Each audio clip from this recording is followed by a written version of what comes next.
করব সরাসরি আপনারা দেখতে পাবেন কিভাবে কাঠের সোফা সেটিং করা হয়।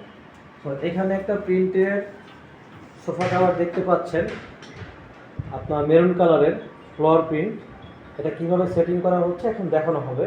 তো প্রথমে আমরা এখানে লেবেল দেওয়া থাকে আমাদের প্রতিটা কাভারের পেছনে, আমরা লেবেলটা দেখাচ্ছি। দেখেন অধিকারী, এই লেবেলটা আপনারা কাভারের পেছনের দিকে দিবেন।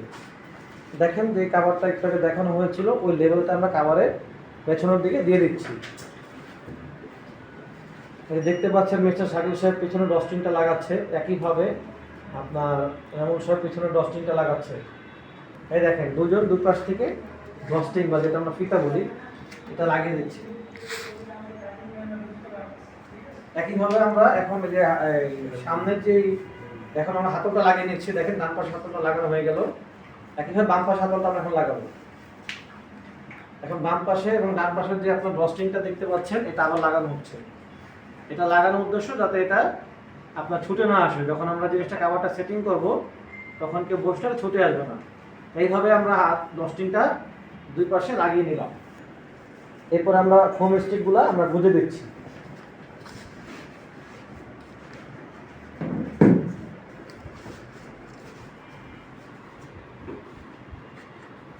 আপনাদের কাছে 4টি ফোম দেওয়া থাকবে ব্যাগের ভেতরে। ওই ফোমগুলা আমরা ঠিক যেখানে আমরা বসি তার পেছনে গুঁজে দিব। হ্যাঁ, সর্বশেষ যেটা করব যে প্রত্যেকটা কাভারের পেছনে আমরা ভ্যালভো টেপ দিয়ে থাকি। আমরা এই যে ফার্নিচারটাকে উঠাইলো, আমরা এখন যে ভ্যালভোটা ইলাস্টিক দেওয়া থাকবে এটা আমরা এখন দুপাশে লাগিয়ে দিব। এই যে দেখতে পাচ্ছেন স্কুলের ব্যাগের মতো লাগিয়ে দিলাম, তাহলে আমার ফিটিংটা পারফেক্ট হয়ে গেল। ঠিক একই প্রক্রিয়ায় আপনারা প্রিন্টের কাঠের সোফা খুব সহজেই নিজে নিজে বাসায় সেট করতে আপনাকে